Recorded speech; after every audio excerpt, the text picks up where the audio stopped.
Hey, good morning, friends. Mark Holmes here with my buddy Cowboy Joe Boo, and as always, thank you guys for watching, commenting, subscribing, and being part of the Joe Boo Sports Report. Without you guys, this does not work without you guys. Let's get open for business and let's wake up the football gods on this hump day of the most important week of the season. It's Cowboys versus Eagles. I know the season hasn't been like we wanted. The Cowboys got a much needed win last week against the Rams, and it looked like the real Cowboys showed up. I don't know what Cowboy team's going to show up this week, but I got to tell you, I feel good about going against the Eagles. Now understand, this is the week. This is the time to have some fun. We got the Eagles that are battered and bruised. Carson Wentz doesn't look like the MVP that you talked about in the beginning of the season. They are broken up, but it doesn't matter because this is the NFC East. We've seen the Dallas Cowboys get one victory against the playoff-bound Washington Redskins. One victory, and not with their draft pick Troy Aikman, someone else. We've seen crazy things happen in the NFC East. You can throw the records out the windows and everything else because it is like fighting your brother. You just don't know. But there's something kind of amazing happened. After Sunday, we got this from our buddy. Great mood today. It's like I'm drunk on non-alcoholic eggnog. I don't know what the hell's going on, but I feel good. You know why? Because this is what it's all about. This is why I'm a football fan. These are the games I live for. Eagles, Cowboys, for the division next Sunday. There's nothing like this. There's nothing like this, and we all gotta enjoy this week because it goes quick. And you know what? I feel good. I feel good about this game. Yeah. And I feel good. I feel good. He challenged me. He challenged me with that video to a bet. But since that time, here it is. That was Monday, Tuesday, it's Wednesday. We ain't heard nothing from Philly 500. You know, no double moonwalking. I'll give a little this, I'll give a little that. Nothing. Have you seen Philly 500? I'm concerned. Did something happen to him? Because there's no way in the world that Dallas stinks and you play him this week and you're not out there? Philly, did you lose my number? Philly, where are you? So if you've seen Philly 500, please let me know because he's just missing. I don't know what happened to him. I don't know if he's gone in hiding. If he's scared that he's going to lose this bet or what, but just let me know. Check the hospitals and find out if Philly's okay. See if he OD'd on eggnog. It's a possibility he's been throwing that down. But anyway, on to our Dallas Cowboys. Our Cowboys get back onto the practice field today and get ready for the Eagles and leaving Saturday. Currently, the weather shouldn't be a factor. It's looking like it's going to be about 46 during the day and about 30 at night. No rain or anything like that. So at least we have that going for us. When we get to practice today, the Cowboys will have a new player. We're kind of beat up at linebacker. Sean Lee has a strained pectoral muscle after having probably one of the most important games in his career, getting a sack and an interception, first time he's ever done that, and stepping in for Leighton Vander Esch. And every week people keep asking me, when's Leighton Vander Esch coming back? I've been saying for several weeks, I don't think it's going to be this season. And at this point, with a neck problem, with 2 games to go in the regular season, having the thing about NFL is you only have 11 padded practices, and they have to be done by week 11.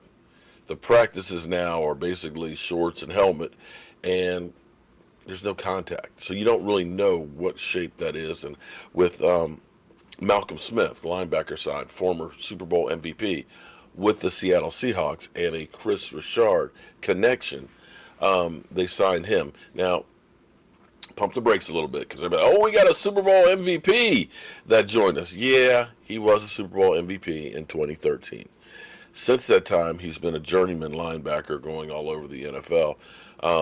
And you don't know how much he has left in the tank. But he does have that ring. He does have that pedigree, and he does know Chris Richard's system. That right there helps out a lot. And like Michael Bennett, who has been a big boost for the Dallas Cowboys defense. Michael Bennett, you got to clap your hands on that one. Not a Jason Garrett clap, but a real clap. 4 sacks, and he has been pressuring the quarterback relentlessly. We can just get him to line up on sides. We'll actually be in great shape with the extra added pressure that we put on him.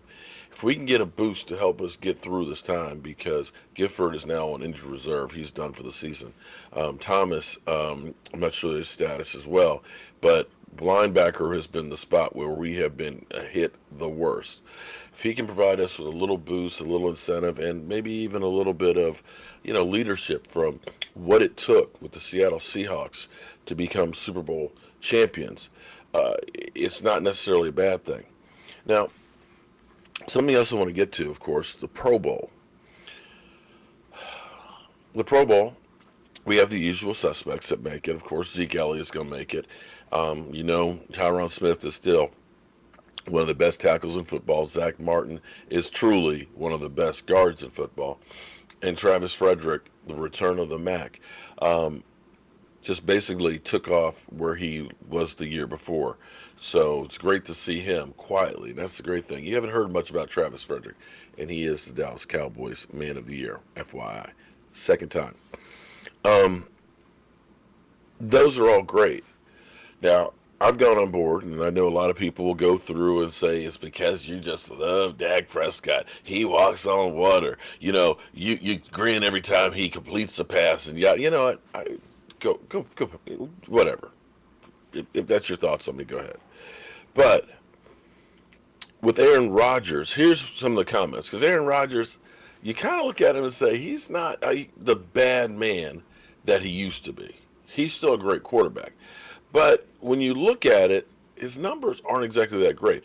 But the argument people are having is, well, you don't reward guys that aren't winning.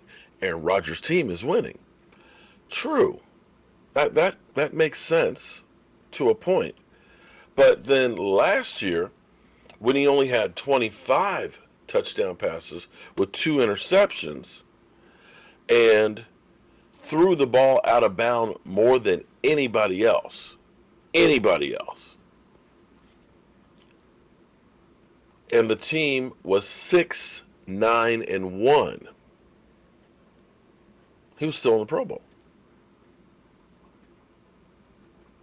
So your argument of Dak Prescott not being in the Pro Bowl because the team's not winning like Aaron Rodgers doesn't hold water. It does not hold water. Because Aaron Rodgers, on a down year, last year, with a losing record, got in the Pro Bowl.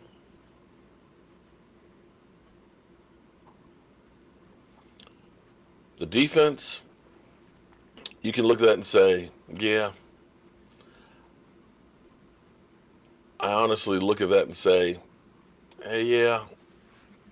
You can't really say anybody on the defense stood up and beyond other players out there. You could say Jalen Smith, but I look at like a Demario Davis, who I think has had a much better year on a team that's doing much better with defense. He didn't make it. Demario didn't make it. When you look at Jalen Smith has a lot of tackles, but you've also seen some games where, so I can see that. DeMarcus Lawrence with 5 sacks. He doesn't even lead the team in sacks. No, I can't say DeMarcus Lawrence. I know he's taking double teams and getting chipped and sometimes triple teaming, but still not exactly a monster year. But what I hope is like the 92 Dallas Cowboys team that was actually playing lights out on defense, that had been snubbed, that this Dallas Cowboys defense takes it out on the Philadelphia Eagles. I always say, if you want respect, ain't nobody just going to give you respect because you got a star on your helmet. In fact, it's going to make it even harder for you to get respect. If you want respect, you go out and you take it. And this is an opportunity to go out and take and get some respect. So, that's all I got to say about that. We will, of course, be doing updates during the day. And again, if you've seen Philly 500, please let me know. I want to make sure he's okay. I'm Mark Holmes, and I'll see you soon.